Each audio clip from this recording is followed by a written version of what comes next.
So, Titania, thank you so much for joining me on the show today. Introduce yourself to everybody and let them know what you do over at Bark. Okay. Hello, everyone. Thank you so much for having me.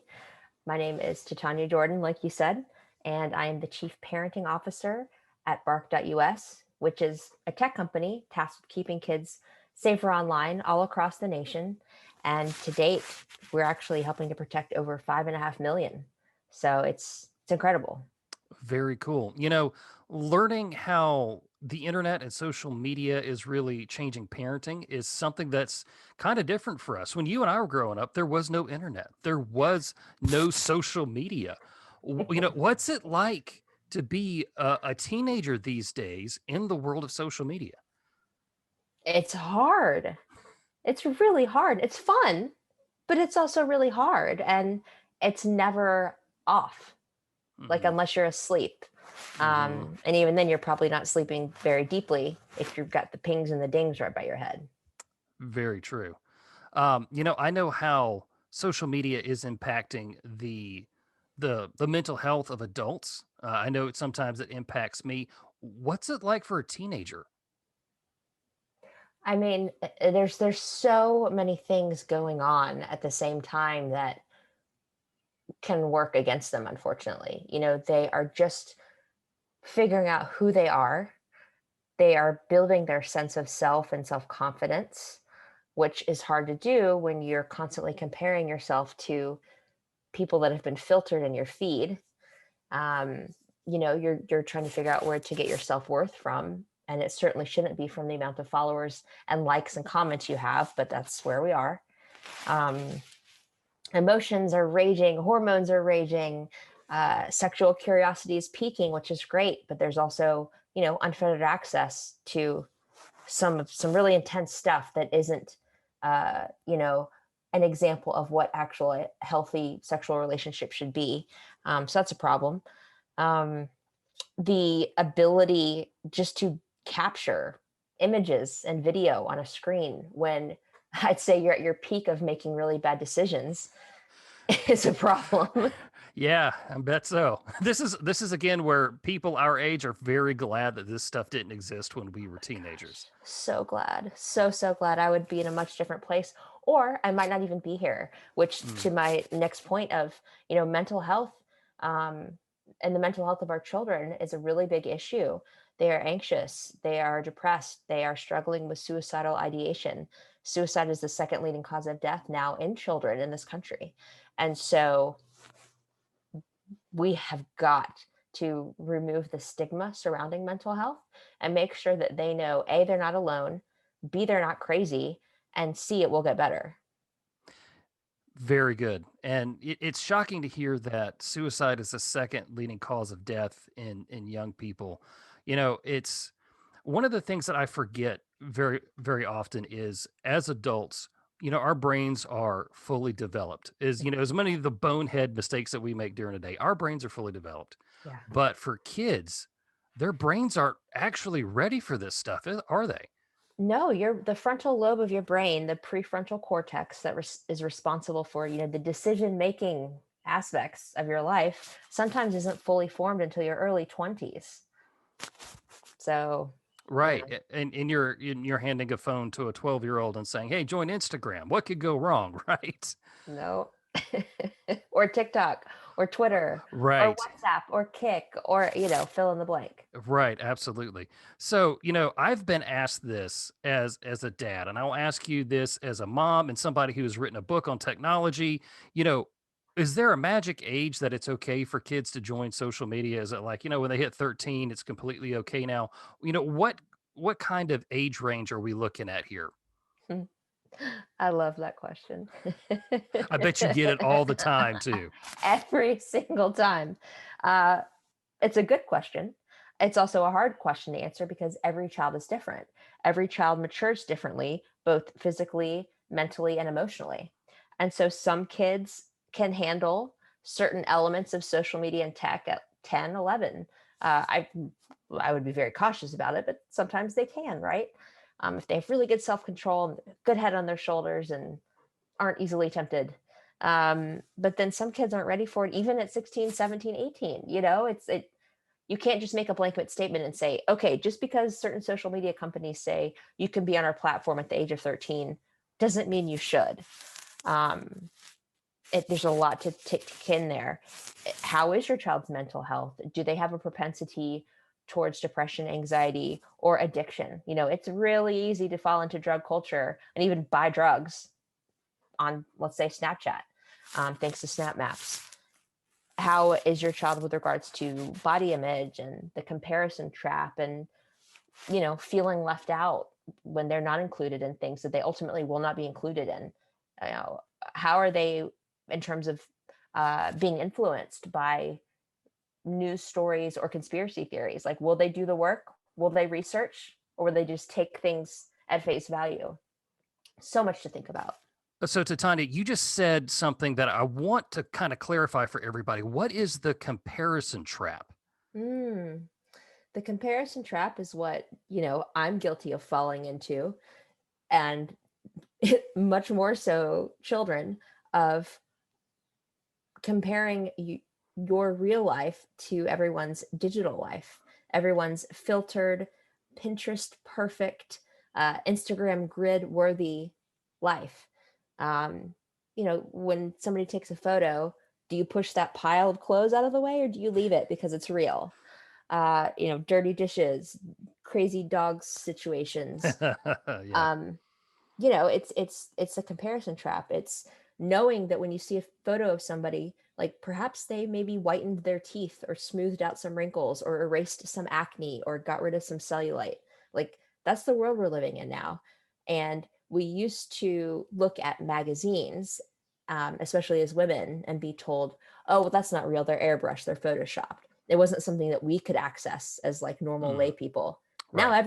everybody can be, magazine cover worthy. And yeah, and not only from like a visual standpoint of home and body and appearance, but also just what people are doing. um Families pose and they smile, but 5 minutes before that they were at each other's throats, like couples are checking in at places when in reality they might be on the brink of divorce, they might hate Mhm. each other, Right. so just so many things that you cannot compare because you don't know the full story. Right. And, you talked about also how easy it was to buy drugs Mhm, through Snapchat and things like that. Because a mhm. lot of people think, okay, it's just a phone, like it's a device here. It's not real. Everything here is virtual. Nothing can come through here and harm you. But like when you're buying drugs or you agree to meet somebody for whatever reason, that's when all of a sudden digital becomes physical very quickly, right? Oh yeah. Oh yeah. It's so heartbreaking when we hear of stories of kids making bad choices. Good kids make bad choices, and a lot of parents fall prey to the "not my kid" syndrome. And Oh, yeah. it is your Yeah. kid. It's Mhm. every kid. It's my kid. My kid's going to make bad choices. Um, and so, kids will meet people online that they either know are adults, but they tend to trust, or they don't realize are adults and they seem like peers, and they build relationships because they're lonely, or it's exciting, and they don't realize the danger until it's too late. And you see these stories of kids driving miles and miles to meet up with people, and then they never come home, and their parents are always like, we had the stranger danger talk, and they know better, like they just don't know how it happened to them. Right. It's really, really heartbreaking. Right. So, you're talking about parents here. What is one thing that you wished every parent knew about the trouble that comes with social media and young people? Hmm. I wish parents knew the ins and outs of every platform, Mm, because there's a lot of different nuances just within the platform. If you, let's say, let your child have Instagram, if you're following your child on Instagram and you think that's enough to be able to keep up with what's good and what's bad, it's not. They're DMs, that's direct messages. Within DMs, you can unsend something. You can mm, send a disappearing photo. You can delete the chat before the mom or dad has a chance to scan it. You can follow and unfollow people to be on and off their radar. You can have your child have a private account, but the second they go to school, they might toggle it to public to get more visibility. There's just so many different nuances to every platform, and parents just they just it's not their fault, but they just don't know enough about each platform. They don't take the time to spend the time to use it as a user themselves. But you have to know the landscape. You wouldn't you wouldn't let your kid drive a car for their first driving lesson if you don't even know what car it is. Like, don't Hmm. let them on Snapchat if you don't even know what all is involved there.